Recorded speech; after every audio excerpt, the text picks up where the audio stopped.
যেই তিনটি কাজের জন্য আমাদের ঘরে টাকা পয়সায় বরকত হয় না, আল্লাহ তাআলা আমাদের পরিবার সংসার থেকে, ব্যবসা বাণিজ্য থেকে বরকতটাকে উঠায় নেন।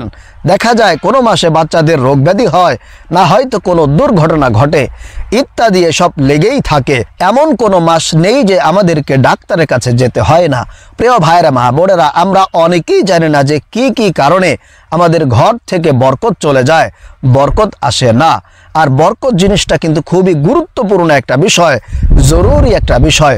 এমন অনেক মানুষ আছে যারা দীর্ঘ হায়াত পেয়েছে, কিন্তু তারা তাদের জীবনে সন্তান সন্ততিতে কিংবা ধন সম্পদে কিংবা ব্যবসা বাণিজ্যে কোনো কিছুতেই বরকত হাসিল করতে পারে নাই। আবার এমন অনেক মানুষ আছে যারা জীবনে অল্প হায়াত পেয়েছে, কম সময় পেয়েছে, কিন্তু তারা তাদের জীবনে সন্তান সন্ততিতে ধন সম্পদে আয় রোজগারের মধ্যে প্রচুর বরকত হাসিল করতে কিন্তু সক্ষম হয়েছে। আপনি অল্প বেতনে চাকরি করেন, অল্প পুঁজিতে ব্যবসা করেন, কোনো সমস্যা নেই, কিন্তু তার মধ্যে যদি আপনার বরকত জিনিসটা থাকে তাহলে আপনি কিন্তু অল্পতে অনেক কিছু করতে পারবেন। আল্লাহ তাআলা আপনার অল্পের মধ্যে বরকত দিয়ে ভরপুর করে দিবেন। বরকত না থাকলে আপনি কিছু করে আগাতে পারবেন না। প্রিয় ভাইরা, মা বোনেরা, চলুন তাহলে আমরা সেই তিনটি কাজ সম্পর্কে জেনে নেই, যে তিনটি কাজ থেকে আমাদেরকে দূরে থাকতে হবে এবং সব সময় না করার চেষ্টা করতে হবে। এক নম্বরে যেই কাজটি আপনি করবেন না, সেটা হলো অবশ্যই আপনি মিথ্যা বলা থেকে বিরত থাকার চেষ্টা করবেন। যেই পরিবারের মানুষজন বেশি বেশি কথায় কথায় মিথ্যা কথা বলে, ওই পরিবারের মধ্যে আল্লাহ তাআলা বরকত দেন না। বরকত থাকলেও আল্লাহ সুবহানাহু ওয়া তাআলা কিন্তু উঠায় নেন। এজন্য আপনি যদি আপনার পরিবার সংসারের মধ্যে বরকত চান, তাহলে অবশ্যই আপনাকে মিথ্যা কথা বলা ছেড়ে দিতে হবে, কারণ মিথ্যা কিন্তু সকল পাপের মূল। প্রিয় ভাইরা, মা বোনেরা, আপনি যদি মিথ্যা বলেন তাহলে আপনার দ্বারা যে কোনো কাজ করা সম্ভব।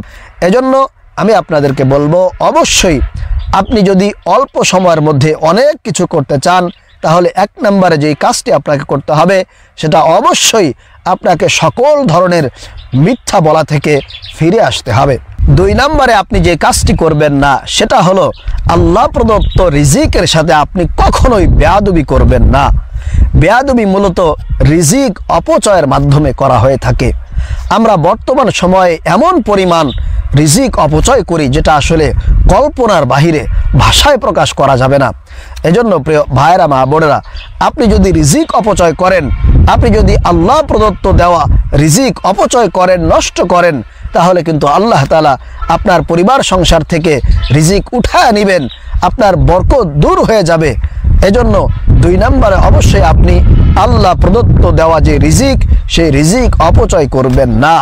আপনার যতটুকু প্রয়োজন আছে, আপনার যতটুকু লাগবে, আপনি ততটুকু খরচ করবেন, অপচয় করবেন না।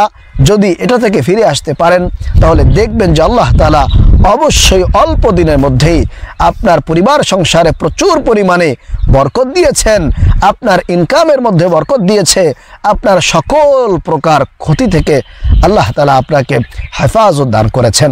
ঘর থেকে বরকত চলে যাওয়ার তিন নম্বর যে কারণ, সেটা হলো সকাল সকাল ঘুম থেকে না ওঠা এবং দুনিয়ার মোহে নিজেকে মত্ত করে রাখা।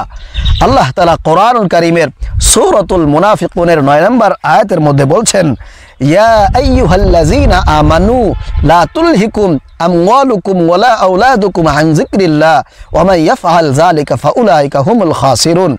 হে মুমিনগণ, তোমাদের সন্তান সন্ততি ধন সম্পদ যেন তোমাদেরকে আল্লাহর স্মরণ থেকে গাফেল করতে না পারে, আর যারা এটা করবে তারা কিন্তু অবশ্যই ক্ষতির সম্মুখীন হবে। এই আয়াতের মধ্যে আল্লাহ তাআলার স্মরণ বলতে নামাজকে বোঝানো হয়েছে।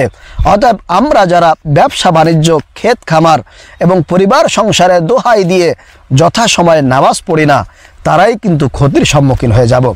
এজন্য প্রিয় ভাইরা, মা বোনেরা, অবশ্যই আপনি যদি ক্ষতি থেকে বাঁচতে চান, আপনি যদি চান যে আপনার পরিবার সংসারে আল্লাহর পক্ষ থেকে বরকত থাকুক, আল্লাহর পক্ষ থেকে রহমত নাজিল হোক, তাহলে অবশ্যই আপনাকে কিন্তু নামাজ আদায় করতে হবে। আল্লাহ তাআলা আমাদেরকে এই তিনটি কাজ থেকে বিরত থাকার তৌফিক দান করুন। আমিন।